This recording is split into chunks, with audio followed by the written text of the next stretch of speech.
네, 행복한 가을입니다. 우리 가을 계절은 정말 분위기 있는 계절이라는 생각이 듭니다. 곳곳에 이제 조금씩 단풍이 물들기 시작하고 있습니다.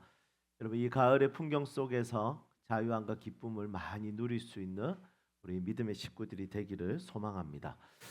가을 분위기가 너무 좋듯이 사람들마다 각자가 가지고 있는 분위기와 품격이 있습니다. 그 분위기를 우리 교회에서는 도리스 메르틴 그리고 피에르 부르디에가 이야기했던 아비투스라는 단어를 써서 우리 교회가 기독교적인 기독교인만이 가질 수 있는 분위기, 품격을 가지자라는 이런 슬로건을 가지고 우리가 교육과 교회를 목회하고 있습니다.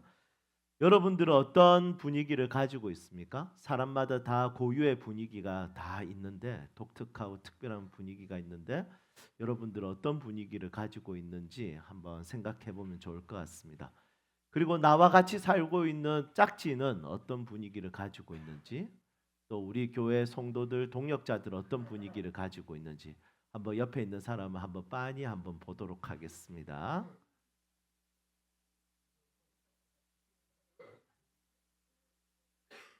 어, 여러분 부모 같은 부모에게 태어난 아이들도 분위기가 다르지 않습니까? 저희 아이 세 명도 분위기가 완전 다릅니다. 그런 것처럼 모든 사람은 자기 자신만이 가지고 있는 독특하고 고유한 분위기가 있다는 것이죠. 그렇다면 이 세상의 사람들에게 비춰지는 그리스도인들은 어떤 분위기입니까?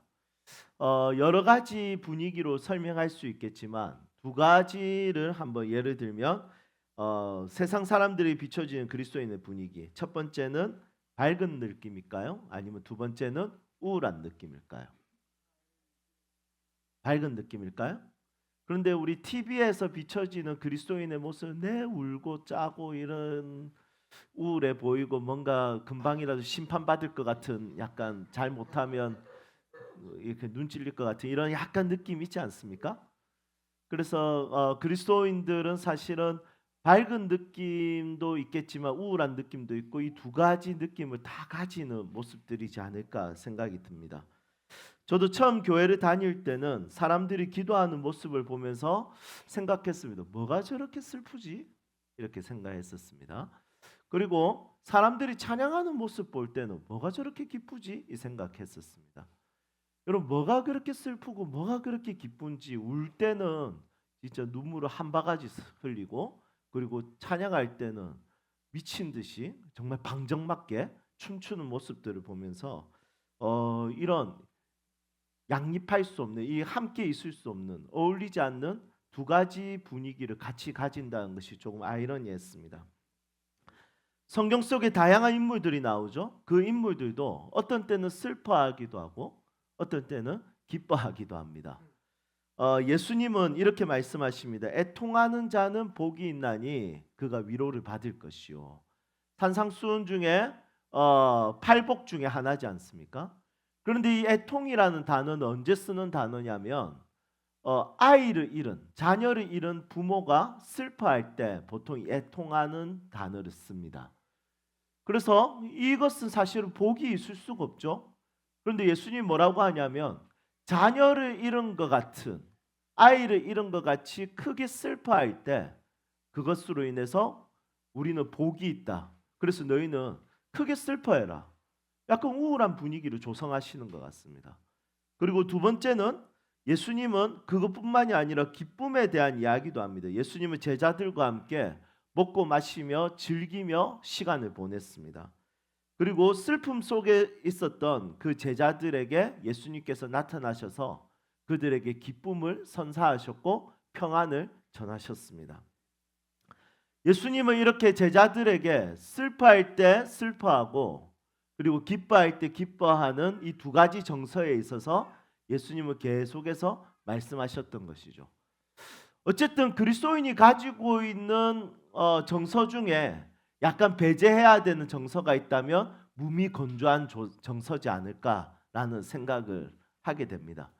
그런데 사회생활을 오래 하다 보면 무미건조할 수밖에 없죠.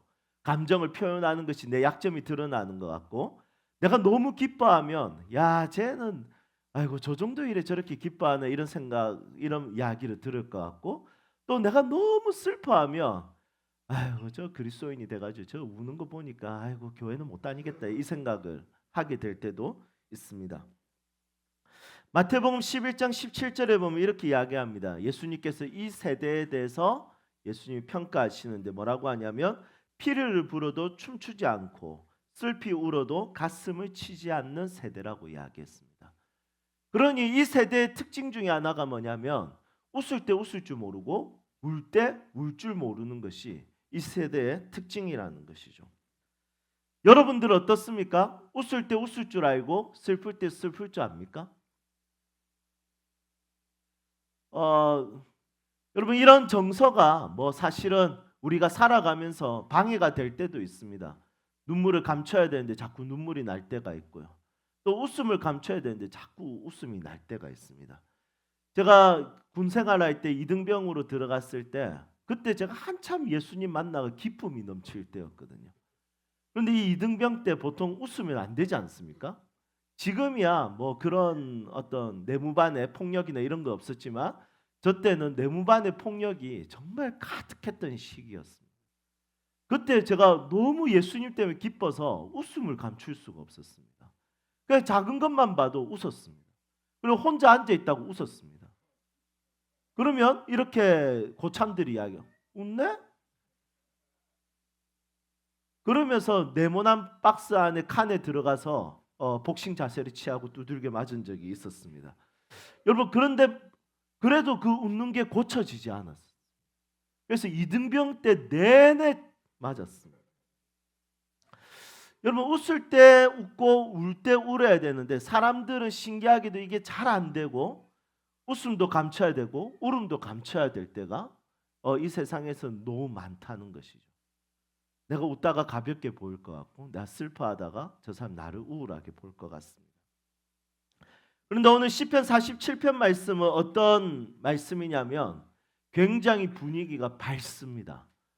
시편의 대부분의 시들은 어두운 시들이 많습니다. 보통 탄식으로 시작해서 하나님께서 역전을 주셔서 분위기가 전환되는 경우들이 많죠. 그런데 오늘 시편 47편은 반전이 아니라 그냥 처음부터 너무 기쁩니다. 얼마나 기쁘냐면 1절에 보니까 야 정말 과하게 기뻐합니다. 1절 우리 같이 한번 읽어볼까요? 함께 읽겠습니다. 너희 만민들아 아멘. 여러분 지금 시편 기자는 정말 업되어 있습니다. 얼마나 업이 되어 있냐면 이렇게 이야기합니다. 너희 만민들아. 여러분 여기서 만민들은 영어 성경에 보면 all nations 그러니까 모든 나라에 대해서 이야기합니다. 모든 나라를 초대하는데 어디에 초대를 하냐면 하나님을 기쁘게 찬양하는 자리에 찬양하는 것에 찬양하는 행동에 모든 나라를 초대합니다. 여러분 이 시편 기자의 이야기 이 말 한마디가 모든 나라들이 들을까요? 진짜 이것은 시적 표현이죠. 모든 민족들아 하나님을 찬양하라. 여러분 초대하는데 모든 나라를 초대한다는 것은 여러분 이거 보통 일이 아니거든요. 각 나라의 정상만 모여도 G20, 뭐 G12, G7 뭐 이런 것들을 정상들만 모아도 그 모아서 같이 모든 것을 결의할 때 그들을 초대하는데도 굉장히 많은 에너지와 재정과 많은 문화들이 필요합니다. 여러분 우리 부산에도 그렇게 각 정상들을 초대해서 만든 섬이 섬은 원래 있었고요. 만든 곳이 있지 않습니까? 동백섬에 있는 곳. 여러분 그곳에서는 정상들을 초대하기 위해서 그 정상들이 걸을 수 있는 산책길과 정상들이 회의할 수 있는 공간을 새롭게 만들었습니다. 사실은 모든 나라를 초대한다는 것은 이것은 보통 일이 아닙니다. 그런데 이 시편 기자는 지금 기분이 분위기가 너무 업되어 있습니다. 온 열방을 초대합니다. 하나님 찬양합시다. 그런데 미국도 일본도 북한도 중국도 오스트레일리아도 이런 모든 나라들을 향해서 우리 함께 하나님을 찬양합시다 이렇게 이야기합니다. 사실은 이 시편 기자는 모든 민족에 대해서 초대할 수 있는 권한과 권세가 있었는지 잘 모르겠습니다. 성경에는 그렇게 정확하게 기록되지 않았습니다. 그런데 힌트가 있다면 이 시편의 제목을 보면 고라의 자손들이 기록한 시죠. 이 고라는 누구냐면, 이 고라는 여러분 사실은 이 고라, 우리가 만약에 손조들을 소개한다면 꽤 괜찮은 사람들을 소개하지 않겠습니까? 저는 성주 이가거든요. 그래서 사실은 저희 이가에서는 왕이 나지 않았습니다. 그래서 제가 이씨냐, 이씨라고 하면 사람들이 자꾸 전주 이씨냐 뭐 이렇게 물어보거든요. 그런데 저는 성주 이씨인데 저희 성주 이씨 집안의 대단한 손조들에 대해서 설명을 한다면 일제시대 때 학살당한 거, 성주 이가들이, 여러분 그 정도 설명을 하지 정말 뛰어난 손조들을 소개하기가 쉽진 않습니다. 그런데 누구의 자손이다 할 때는 보통 뛰어난 손조들을 소개하는데, 이 고라는 누구냐면 모세에게 반역하다가 죽은 사람이었습니다. 여러분 이 시편 기자에서 고라의 자손, 그냥 어떤 찬양하는 사람들, 어떤 세움 카이어, 세움 워십, 제이어스, 아이자 61 이런 식으로 해서 그 팀을 소개하는 것이 아니라, 이 찬양의 기자는, 이 찬양 팀의 리더는 지금 어떤 사람들이냐면 고라의 자손, 그러니까 영적으로 실패했던 사람이죠. 영적 리더의 권위에 도전했던 사람입니다. 여러분 이 말은 이 사람들이 찬양할 때마다 자신의 신분에 대해서 고민해 봐야 되는 거예요. 야, 저 찬양팀은 고라의 자손들이야. 여러분 이 말은 뭐냐면 저 찬양팀은 술 파티하다가 걸렸어. 지금 현대말로 저 찬양팀은 구석에 자기들끼리 모여서 담배 피다가 걸린 손조들이야. 그런데 그 자손들이 지금 찬양을 인도하고 있어. 여러분 이렇게 표현하는 것과 똑같은 상황이라는 거예요. 이런 상황 속에 있는 이 자손들이 하나님을 찬양하고 하나님을 예배하는데 어떻게 하냐면 사람들을 초대하는데 모든 민족, 모든 나라, 모든 열방을 초대하는 것입니다.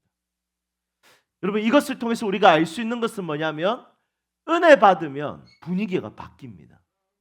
은혜 받으면 자신의 신분의 출신과 상관없이, 야, 저 고라의 자손들, 저것들은 우리나라에서 모세에게 대들었던 사람. 여러분 이 당시에 모세는 얼마나 위대한 사람입니까? 이스라엘 사람들에게. 여러분 이스라엘 사람들에게 절대로 건들면 안 되는 사람이 아브라함, 모세, 다윗이지 않습니까? 이 세 사람 건들면 여러분 이것은 우리 엄마 우리 아빠 건드는 것과 똑같습니다. 그런데 이 모세에게 대항했던 사람이 고라였습니다. 그런데 항상 이 시편 기자, 이 찬양하는 사람들을 소개했던 것은 이렇게 이야기하는 거예요. 자, 지금부터 찬양을 인도하실 분은, 인도할 팀은 이완용의 자손들입니다. 여러분 이렇게 소개하는 것과 똑같습니다. 여러분 이렇게 소개하는 이 고라의 자손들은 찬양을 할 때마다 사실 우울할 수밖에 없겠죠. 차라리 이름을 좀 바꿔주든가. 그런데 실패한 손조들의 이름을 따서 이 사람들의 이름을 이야기한다는 것은, 야, 이것은 이들에게 밝게 누군가를 초대하기에는, 담대하기에는, 용기를 내기에는 희한한 이야기입니다. 그런데 놀랍게도 이 고라의 자손들은 누구를 초대하냐면 그냥 옆 동네에 있는 어떤 죄인, 죄수, 고개를 못 들 사람, 그래도 그 사람보다, 나보다 그 사람이 조금 더 반역을 더 많이 한 사람, 이런 사람들을 초대해서 너 와서 같이 찬양해야 돼 이렇게 이야기하는 것이 아니라 정말 담대하게 모든 민족들아, 모든 열방들아, 모든 나라들아, 여러분 정말 엎드려 있어서 허황된 이야기를 합니다. 그렇게 말한다고 해서 모든 민족이 들을까요? 모든 나라가 들을까요? 모든 열방이 당신이 그렇게 초대하니까 제가 꼭 가서 같이 하나님을 그렇게 외치고 찬양하겠습니다 이렇게 했을까요? 여러분 바로 손가락질 할 수도 있습니다. 너희 손조가 누구야? 여러분 감히 이 사람들은 누군가를 열방을 초대할 수 있는 실력자도 아니고 그것에 대해서 핏줄 자체가 타고난 핏줄도 아니었습니다. 여러분 우리도 종종 필 받으며 허황된 이야기 하지 않습니까? 사실은 가까이에 있는 사람들에게도 복음 전하는 거 우리가 망설여질 때 있습니다. 아, 내가 이 말하면 내가 그런데 기도할 때는 어떻습니까? 주님 기도할 때는 은혜 받아가 열방을 주옵소서 이렇게 기도하지 않습니까? 바로 옆에 있는 사람에게도 복음을 전하기 힘든 내 인생에 은혜만 받으면 어떤 이야기를 하냐면 하나님 나에게 열방을 주십시오. 하나님 이 시대를 책임지게 해주십시오. 여러분 진짜 허황되고 허세스러운 말을 하기 시작하고 기도를 하기 시작한다는 것이죠. 그런데 이것은 잘못된 것이 아니라 은혜를 제대로 받은 것입니다. 은혜를 제대로 받으면 자신의 한계 속에서 누군가의 평가 속에서 사는 것이 아니라 은혜를 제대로 받으면 그것을 뛰어넘어서 그분의 부르심을 따라서 그분이 보여주신 비전을 따라서 허황돼 보이고 허세처럼 보일 듯처럼 인생을 살아가기 시작한다는 것이죠. 사람은 기분이 좋아지면 담대해집니다. 사람은 기분이 좋아지면 넉넉해집니다. 사람이 기분이 좋아지면 적극적이게 됩니다. 그런데 그리스도인은 언제 기분이 좋아집니까? 은혜 받을 때입니다. 은혜 받으면 달라집니다. 은혜 받으면 생각이 넓어집니다. 은혜 받으면 넉넉해집니다. 은혜 받으면 돌파할 수 있을 것 같습니다. 그것이 그리스도인이 이 땅을 살아가는 방식입니다. 모든 민족을 품을 수 없는 고라의 자손 정도밖에 안 되는 그 정도의 수준밖에 안 되는 반역자의 자손이었던 그들도 은혜 받으니까 모든 민족을 초대하고 모든 나라를 초대하는 초대의 메시지를 전하는 것입니다. 사랑하는 여러분, 우리가 아직까지 갇혀 있다는 것은 우리가 밟지 못하다는 것은 우리가 이 땅 가운데 우리가 적극적으로 살지 못하는 이유는 다른 것이 아니라 은혜 받지 못했기 때문입니다. 저는 우리 사랑하는 성도들이 매일매일마다 공급하시는 하나님의 은혜 가운데 밝아지기를 축복합니다. 넉넉해지기를 축복합니다. 다시 일어나고 다시 적극적이게 되기를 축복합니다. 그러면 우리는 어떻게 은혜를 받을 수 있을까요? 우리는 본문 말씀을 통해서 은혜 받을 수 있는 방법을 설명하도록 하겠습니다. 여러분 오늘 본문 말씀을 통해서 우리가 은혜를 받을 수 있는 것은 바로 이것입니다. 하나님과 나의 올바른 포지션을 자각할 때입니다.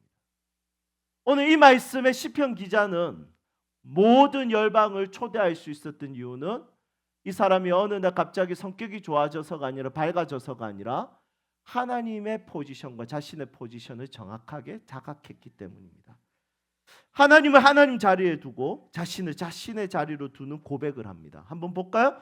2절에 보니까 하나님은 큰 왕이십니다. 이렇게 이야기합니다. 6절에 보니까 찬송하라를 3번 강조합니다. 이스라엘은 이 히브리어는 강조형이 2가지가 있습니다. 하나 피엘 강조법이 있고 하나는 같은 말을 3번 강조하는 겁니다. 여러분 예를 들면 우리 현철 집사님은 잘생겼어요. 여러분 이렇게 한 번 이야기하는 거는 거짓말일 수도 있습니다. 그런데 제가 3번 연속 이야기해 보겠습니다. 와 집사님 너무 잘생겼습니다. 와 집사님 진짜 잘생겼. 와 너무 잘생겼습니다. 여러분 이거는 진심입니다. 여러분 3번 여러분 우리가 그냥 찬송하라 찬송하라 찬송하라 3번 읽어서 그렇지 이거를 진지하게 이야기하면 이건 진짜 찬송하는 거예요. 그런데 누구를 찬송합니까? 왕이신 하나님을 찬송하는 거예요. 그리고 7절에서도 이야기합니다. 하나님은 온 땅의 왕이시다 이렇게 이야기합니다. 하나님은 왕으로 표현합니다. 그리고 자신은 어떻게 표현하고 있습니까? 자신에 대해서는 다스림을 받는 존재로 표현하고 있습니다. 8절에 보니까 하나님이 뭇백성을 다스리시며 하나님은 왕이시고 우리 인간은 왕의 다스림을 받는 백성이라는 것이죠. 그래서 하나님을 왕의 자리로 나는 백성의 자리로 이렇게 두면 은혜를 받을 수 있습니다. 우리가 은혜 받지 못하는 이유는 내가 왕의 자리에 있기 때문입니다. 내가 결정하기 때문에, 내가 왕의 자리에 있기 때문에, 내 생각이 주인이기 때문에, 내 생각이 기준이고 옳기 때문에 여러분 그때부터는 은혜를 받을 수가 없습니다. 그런데 하나님이 왕이시고 난 백성이면 그분의 다스림이 있다라고 고백하고 그분이 인도하신다는 것을 고백하는 순간 모든 것이 은혜입니다. 물론 지금은 민주주의 시대라서 군주주의 시대가 아니라서 이것이 어떤 의미인지 우리는 알 수가 없습니다. 그래서 이것이 우리는 어색할 수도 있습니다. 난 내가 하고 싶은 대로 할 건데 하는데 하나님이 왕이 되시기를 원하시는 거죠. 그런데 내가 왕이 되어서 내 삶을 살아가다 보면 어떻습니까? 무면허 운전자가 운전하는 것처럼 내 인생을 아무 때나 박을 때가 있습니다. 모든 것이 은혜롭지 않습니다. 모든 것이 감사하지 않습니다.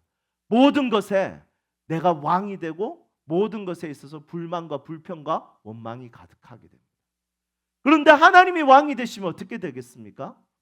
그분의 다스리심을 인정하고 내 생각을 내려놓고 내 기준을 내려놓고 그분의 다스림 앞에 내 자신을 기꺼이 드리기 시작합니다. 그분이 내 삶의 왕이 되신다는 것은 너무 중요합니다. 그분이 있어야 될 자리에 내가 고백으로 드리고 내가 있을 자리에 고백으로 드리는 순간 모든 것이 은혜롭습니다. 그런데 이 자리 위치를 제대로 선정하지 않을 때부터는 그때부터는 마음의 평안과 그리고 밝음과 넉넉함과 모든 것을 잃어버리게 됩니다.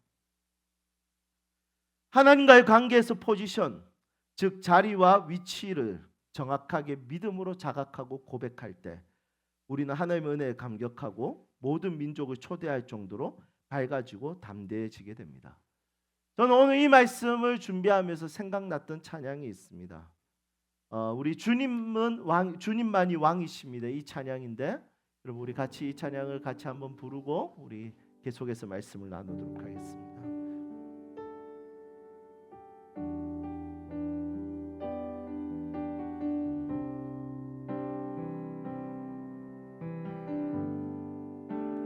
만이 왕이십니다. 주님만이 왕이십니다. 주님만이 왕이십니다.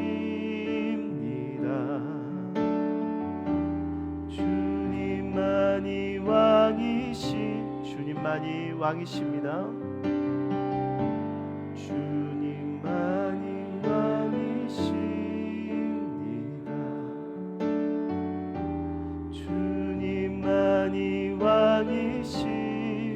주님만이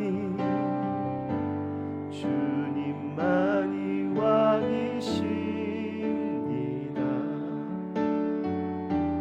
주님만이 왕이십 내 삶에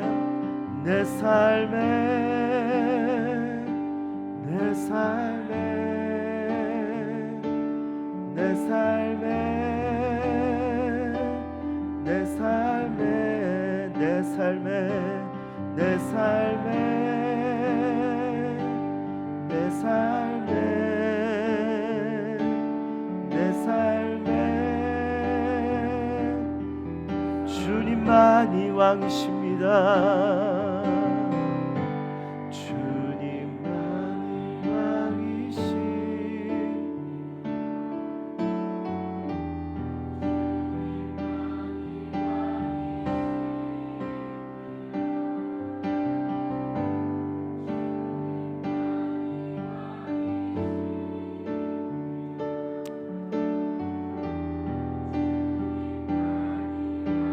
온 땅에 아멘. 온 땅에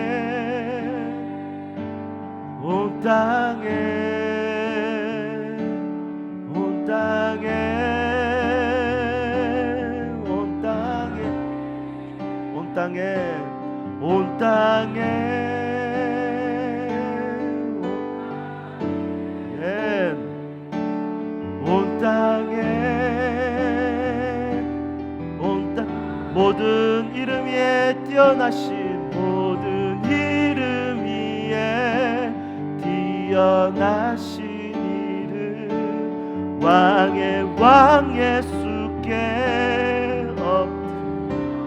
모든 이름이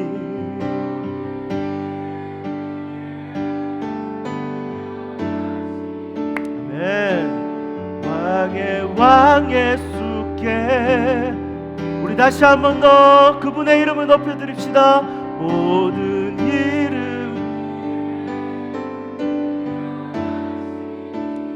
아멘. 우리 교회의 왕은 누구입니까? 우리 가정의 왕은 누구입니까? 이름 위에 내 인생의 왕, 내 모든 것을 내려놓고 그분을 예배하며 나아갑시다. 모든 이름 위에, 모든 이름 위에 뛰어나신 이름 왕의 왕 예수께 모든 이름 위에 뛰어나신 이름 왕의 왕 예수께 주님만이 나의 왕이십니다. 아멘. 주님만이 왕이십니다. 주님만이 왕이십니다. 주님만이 왕이십니다. 주님, 우리 마지막으로 고백할까요? 주님만이 나의 왕이십니다. 주님만이 왕이십니다.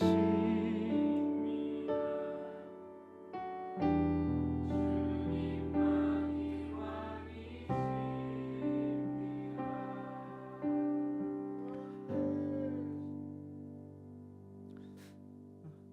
물론 이 시편의 고백은 사도행전에서 복음이 땅끝까지 전해지는 것으로 성취되는 예언적이고 구속사적인 시입니다. 사도행전을 통해서 이것은 그냥 허황된 이야기로 끝나는 것이 아니라 이 말씀은 이 열방의 복음이 전파되는 것을 통해서 이것을 구속사적으로 예언적으로 성취되게 됩니다. 여러분, 하나님이 왕이심을 고백하는 사람들의 정서와 느낌, 그들의 고백은 결국에는 하나님이 쓰십니다. 하나님이 쓰시는 그 고백을 마음껏 올려드렸으면 좋겠습니다. 여러분, 저는 예배의 가장 중요한 요소는 고백이라고 생각합니다. 그래서 성경에서는 우리의 삶이 이 고백을 따라가지 않는다 할지라도 예배를 통해서 먼저 하나님께 고백하는 것이 너무 중요합니다. 그 고백을 통해서 내 성향과 성격과 내 마음과 모든 것에 하나님의 은혜가 임하고 그 은혜가 내 삶을 변화시키는 것이죠. 사랑하는 여러분, 헨리 나우에는 우리는 하나님 앞에서 누구인지 아는 것이 너무 중요하다. 우리의 정체성이 하나님 안에 있을 때 우리는 진정으로 자유롭고 기쁘다. 그분을 왕의 자리에, 그리고 나는 그분이 다스리는 백성의 자리에 두기 시작할 때부터 모든 어그러지고 삐뚤어지고 모든 상한 것들이 회복되고 치유되고 다시 질서가 잡히며 일어나게 됩니다. 여러분, 혹시 지금 우리 공동체 안에, 또 여러분들의 가정 안에, 또 여러분들이 개인적으로 맺고 있는 관계 안에 문제가 있습니까? 그 문제의 원인은 다른 것이 아닙니다. 그 자리에 하나님이 계실 자리에 여러분들이 있고 내가 있고, 그리고 내가 있어야 될 자리에 하나님을 두었기 때문일 가능성이 높습니다.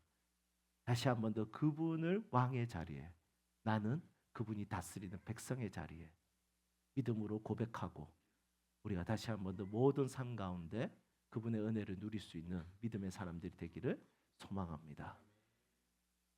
밝았으면 좋겠습니다.